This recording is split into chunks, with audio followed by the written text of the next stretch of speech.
करायचं स्मरण. जय जय रघुवीर समर्थ. श्री समर्थ कृपेने एक सुंदर असा बोध, एक सुंदर असं श्रवण आपल्याला प्राप्त झालेलं आहे. या श्रवणाच्या माध्यमातून उत्तमाचं सामर्थ्यसुद्धा समर्थांनी प्राप्त करून दिलेलं आहे. बघा प्रत्यक्षपणे भाग कसा दिलेला आहे, नक्कीच श्रवण करूया. समर्थ म्हणाले, आपल्याला जेव्हा अडचण भासते, कोणाची तरी गरज लागते, तेव्हा ती अडचण दूर करण्यासाठी किंवा त्या गरजेवेळी कोणीही तयार होत नाही. मग अशा वेळी कोणते रस्ते, कोणते मार्ग आपल्याला उपलब्ध होत असतात? समर्थांनी उत्तमाचा मार्ग दाखवला. प्रथमतः आपलं मन हे शांत असलं पाहिजे. कारण मन जर चंचल असेल ना, तर त्या अडचणींवर मात करू शकत नाही. कारण आपल्याला समोर प्रसंग दिसत आहे, आपण त्या संपूर्णतः प्रसंगामध्ये अडकलेलो आहे. आपल्याला त्या प्रसंगात काय करायचं आहे हे सुद्धा कळत नाही. बरोबर की नाही? मग आपल्या हातून नको त्या गोष्टी होऊन जातात. तात्पुरत्या नात्यांपासून स्वतःला दूर ठेवलं पाहिजे. तुम्ही तुमचं काम करत राहा, कारण आपल्या स्वतःच्या अस्तित्वाची किंमत स्वतःहून केली पाहिजे. कोणीही मदतीला येणार नाही. कारण ज्यावेळी आपल्यावर संकट प्रसंग ओढावतो, आपण एखाद्याची गरज, बघा ज्यावेळी आपण प्रत्यक्ष मागायला जातो,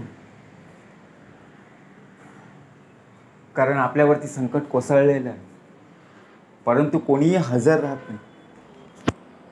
मग अशा वेळी आपल्याला मार्ग कशा प्रकारे उपलब्ध होते? समर्थांनी उत्तमाचा मार्ग दाखवला.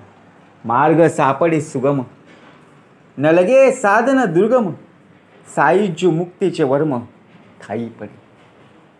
समर्थ म्हणाले, परिस्थिती कितीही अवघड असू दे, जो आत्मविश्वासाने खंबीरपणे उभा राहतो तोच टिकत राहतो. आता परिस्थितीनुसार आपल्याला सामोरं गेलं पाहिजे. संकट छोटं किंवा संकट मोठं कुठल्याही प्रकारचं असू दे, परंतु जो आपला आत्मविश्वास आहे ना, तो डळमळीत होता कामा नये.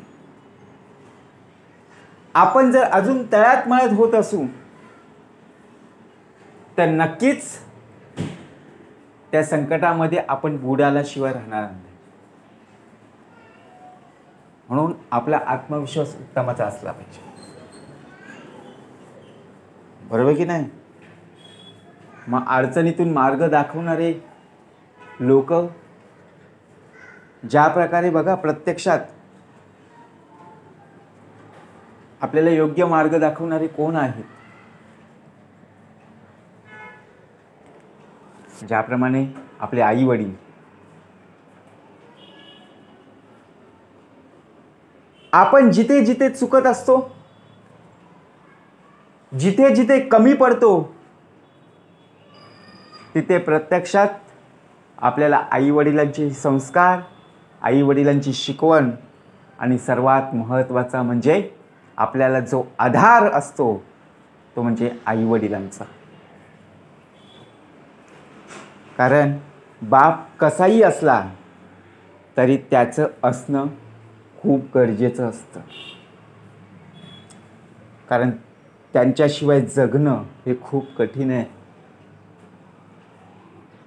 आत्ताच्या परिस्थितीला, आत्ताच्या स्थितीला ज्या मुलाचा ज्या मुलीचा बाप घरी आहे, त्या मुलाला त्या मुलीला बापाची किंमत नाही कळणार, आईची किंमत नाही कळणार.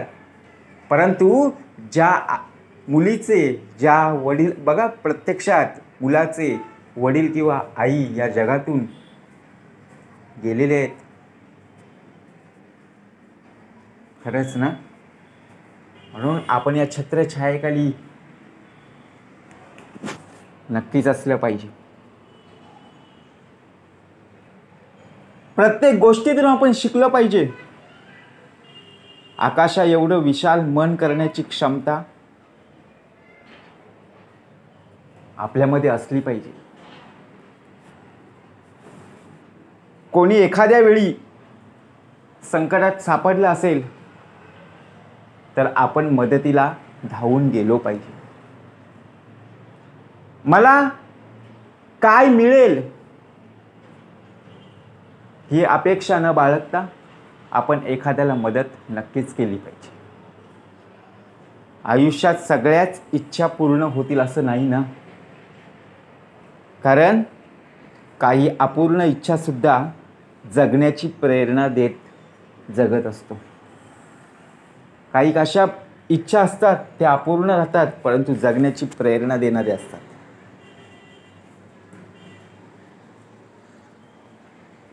कारण आपल्याला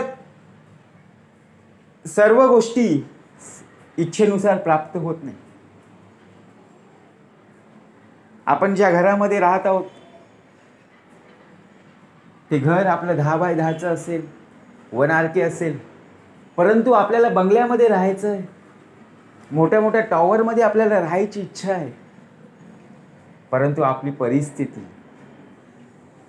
त्याचबरोबर आपण केलेले कर्म आपले कमी पडतात. मग आपली इच्छा राहून जाते. परंतु त्यातून आपण नक्कीच शिकून आलेलो आहोत. कारण का, मुक्कामाचं ठिकाण गाठण्यासाठी किती मैल उरले आहेत ते सांगणारे दगड जोपर्यंत दिसत असतात तोपर्यंत प्रवासाची उमेद वाढत राहते.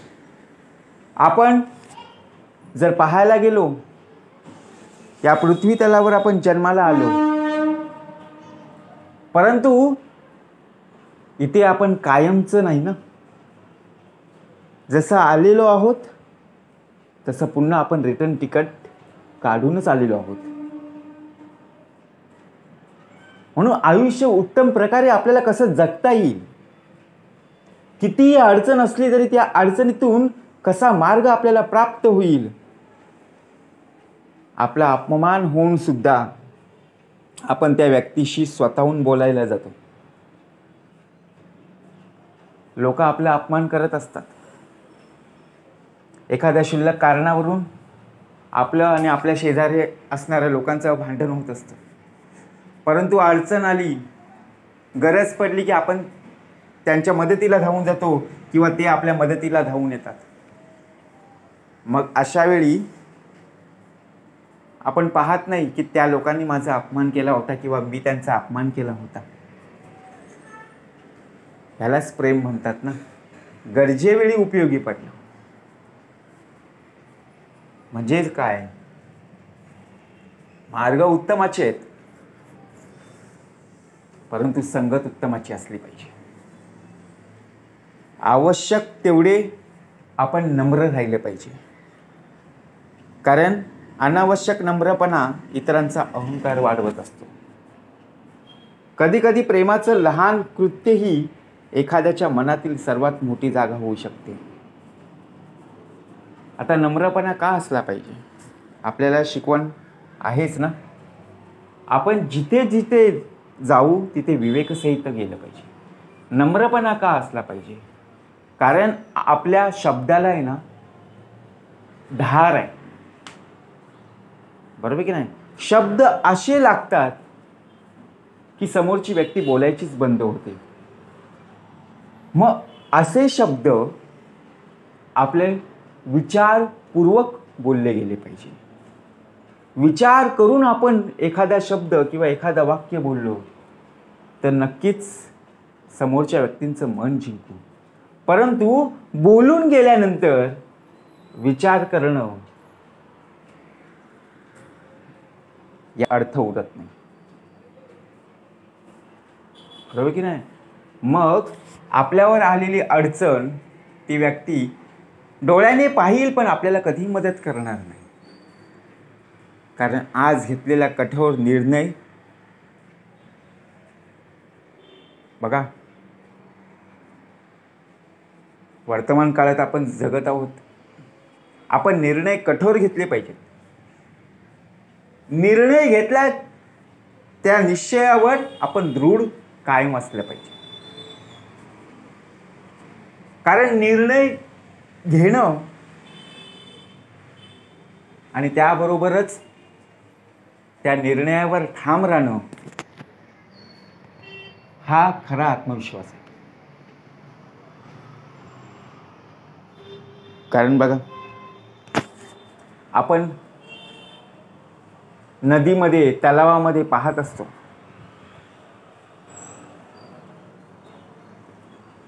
कारण नदीचं पाणी वाहणारं असतं, तलावातलं पाणी एकाच जागी असतं.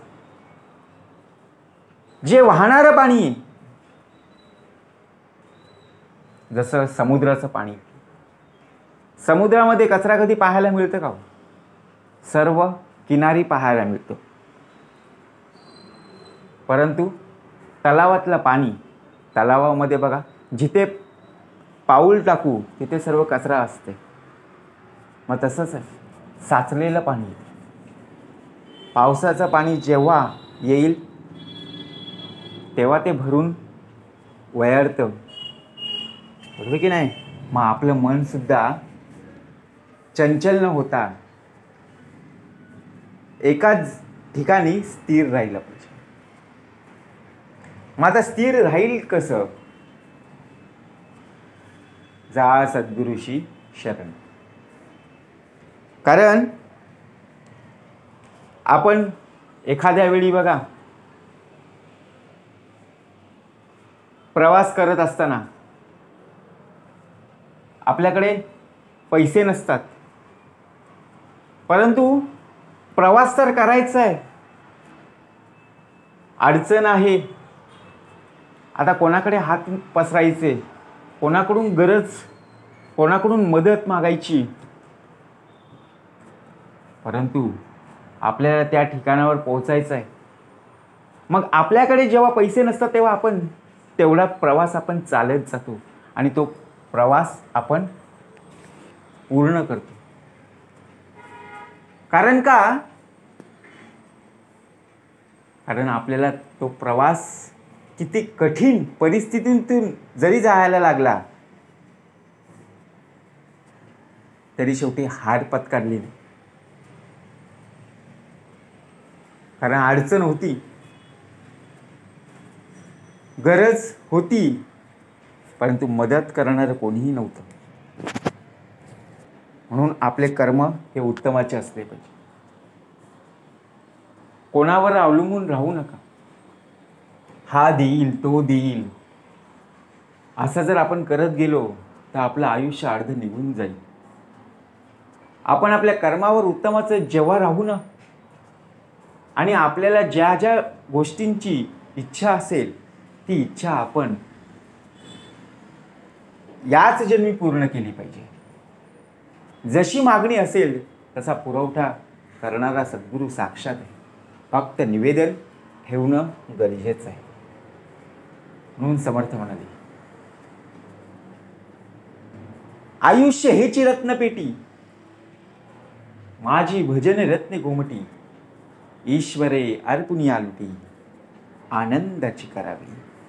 जय जय रघुवीर समर्थ.